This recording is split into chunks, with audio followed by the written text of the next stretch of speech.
So I'm looking at this Yarn Inspirations pattern. It says cast on. You ever see that before?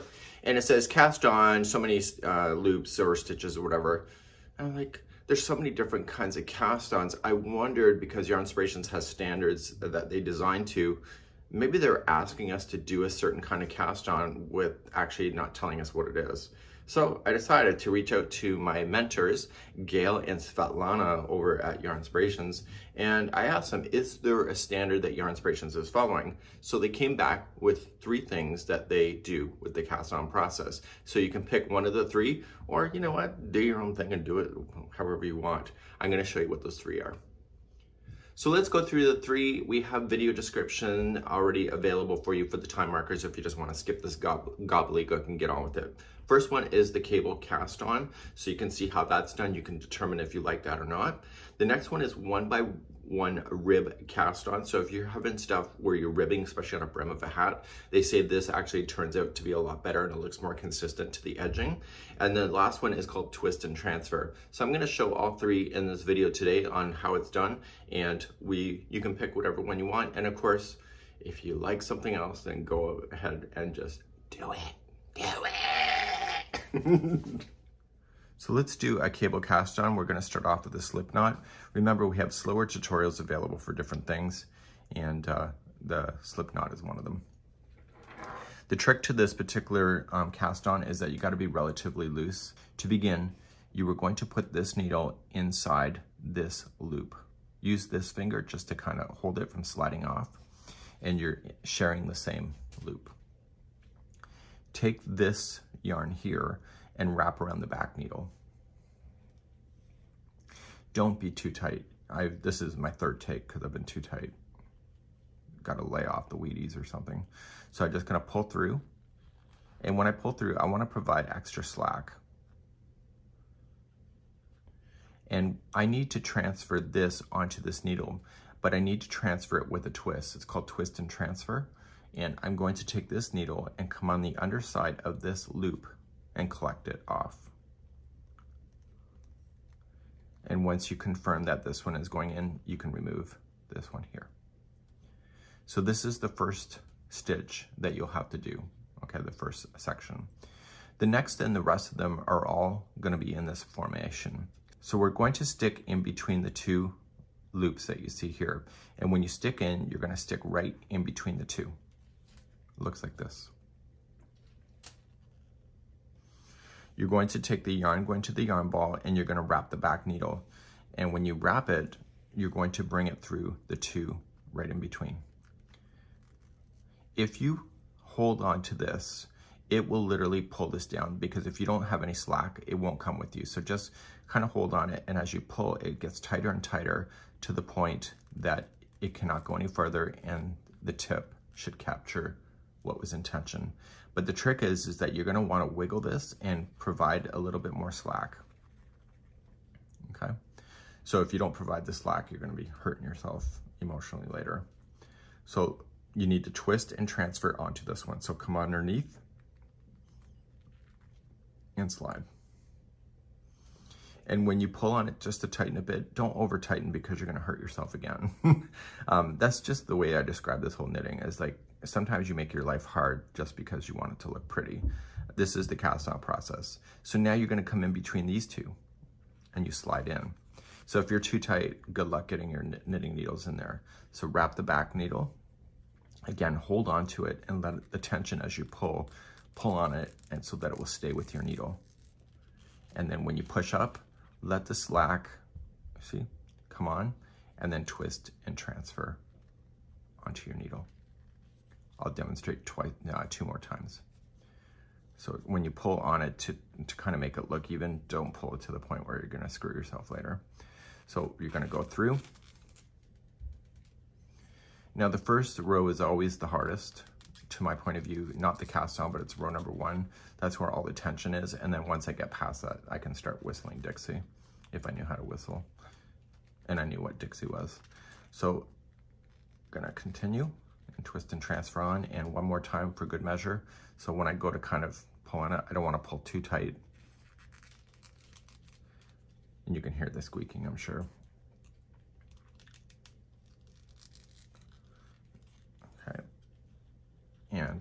pull, give it a little bit of slack before doing the twist and transfer on. So now you can do as many as you need to do.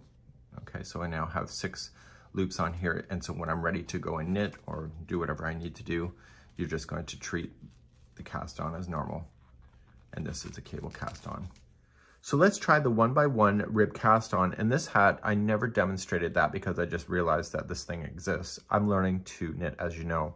So what it would have done is that it would have taken the ribbing here all the way to the edge itself instead of the edge looking a little bit out of place. So again, always learning new things. And now that you're gonna know this, is something that you can have for your little knitting toolbox for another time. So let's begin the 15th take of doing this damn thing. So I'm going to do a slip knot. I keep running back and forth to my computer because I'm getting paranoid that I'm screwing it up, and I am. So we're going to put this on and we're going to tighten it to our needle. We're going to take this one and I'm going to tell you where to shove it because after 15 takes, I got ideas. So I'm going to put this into the same slip knot, but I'm going to stay towards the back. So when you jam it in there, make sure that it's in the slip knot in the back side. Okay. Now I'm going to take this yarn, possibly strangle something, and just go around the back needle like this. It's all about the tension, folks. So what I like to do is I like to put it with the needle. So when I pull, it provides that extra tension. And so it wants to stay with that needle. So when I pull it forward, it's still on that needle. You can find your own ways to do things. And when you pull it through, I want you to pull a bit of extra slack. If you're too tight, you're going to hurt yourself emotionally later, just like I am now. Now, the trick to this is that I want to put it back onto this needle right here that I'm tapping. And in order to do it, I have to get this needle to sink underneath of it. So I want to go underneath this loop and capture it. And that did a twist and transfer. Big words for the simple mind today. And I'm going to pull this needle out. In this particular formation, this is a purl, this is a knit stitch. There will be a test, trust me. So just keep that in mind. In order for this particular cast on to work properly, you need to have an even number. So the first one's purl, the next one's a knit. So what's the next one gonna be? No, not a treble stitch, a purl. So the trick to doing the next purl is that you have to get this yarn in front of this needle here. If you go like here, you're going to like having to rip it out. So sneak under this yarn first, and you need to go in between the 2 stitches here. Okay, but you need to come at it from the back side. So you need to come from the back and have the needle face you and separate those 2 because, you know, they've been fighting in the playground. So you want to separate those 2. And you can turn it back like this. Take this yarn here and wrap the front needle. And like I shared with before, I just kind of pinch the needle and this yarn together. So when I pull on it, it provides extra tension. So when I go pull it and go away from me, it is still on the needle. And then I'm going to come up and I'm going to provide some extra slack. If you don't provide the extra slack, you may create words that are not in Webster's. So you're going to just provide extra slack. And in order to get it back onto this, you have to do the same thing as you did before with you coming up underneath and transfer on. Don't pull things too tight and don't drop your needles either. So now that was considered a purl. Now I'm going to do a knit stitch, okay? So now I'm going to stick my needle between these 2 guys now. They've been fighting too. So now I want to stick it and go right in between away from me. So it's right in between. And I want to take this yarn. This yarn has to be under this piece here. So if I left it on top, you're just pull this out right now and reset yourself and get in behind and wrap the back needle. And then bring it towards the front. Provide that extra slack. If you don't provide that slack, I'm serious, you're gonna have a rough time. So once you get the slack, you need to transfer this over. So you're going to just rotate your whole hands and sneak up underneath it and slide on, and you're good. And you know, you can tighten it up a little bit, but don't get crazy about it because you'll have to blame somebody, and I'm sure I'll be on your target list today. So we want to do the next one as a purl. So we need to sneak under this strand here first and come in behind and separate those two because they started fighting too. Everybody's fighting on this, on the needles today. So you're gonna come in between. The needle is facing towards you. This is in front, wrap it and take it towards the back. So take it outside, folks. So take it out to the back. VIP entrance, right in the back. So you're going to provide a little bit of slack, and then you're going to put it onto your needles by sneaking up underneath and transferring it. It's a twist and transfer, and you can tighten it up a little bit. So if that was a purl, the next one has to be a knit stitch. And what's the problem? This yarn has to be underneath this needle. So just go up, keep it underneath, and separate those two because those two started having a blast. Just a fight bust today. So we're just going to wrap the needle and pull through. And you're going to do the twist and transfer on. So the trick to this particular stitch is that there has to be an even number. So 2, 4, 6, 8, or what, 8's missing. And who do we appreciate? Nobody. So it has to be in a number like this. So we have purl, knit, purl, knit, purl, knit. I'm gonna do 2 more just because I got no life. And so I'm going to purl the next one. So I come in behind, the yarn is in front of the needle. And I'm gonna go towards the back. Twist and transfer. Oh my God, it's actually getting easier. I better not say that out loud. And then the next one has to be a knit. So I have to go in to this one with the yarn behind this needle and wrap the back.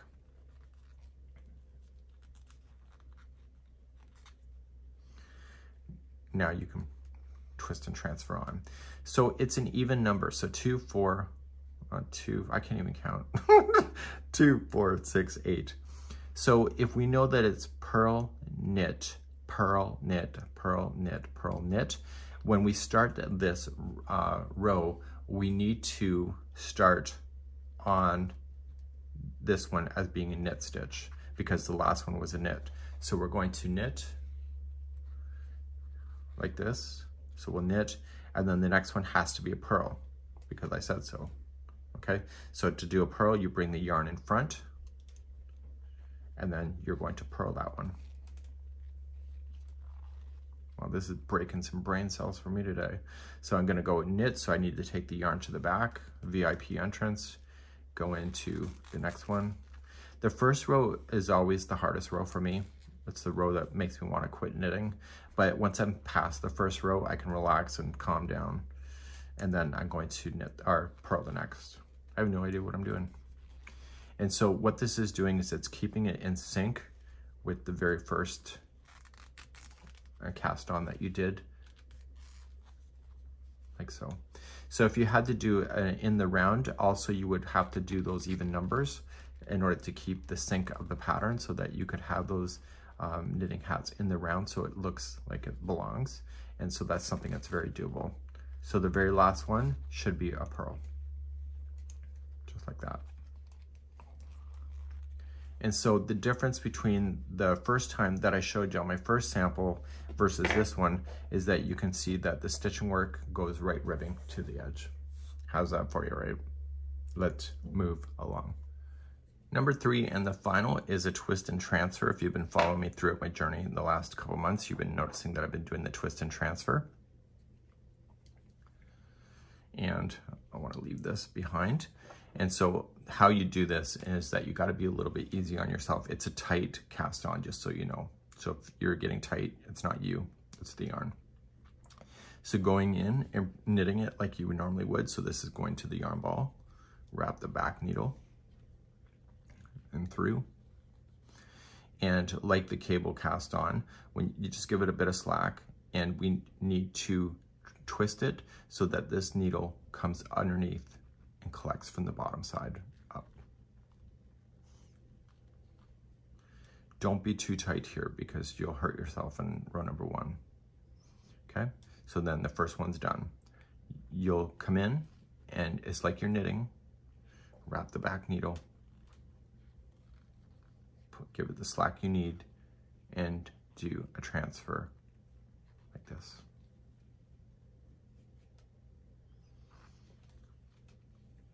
This cast on can be exceptionally tight, so you may not enjoy it as much as others,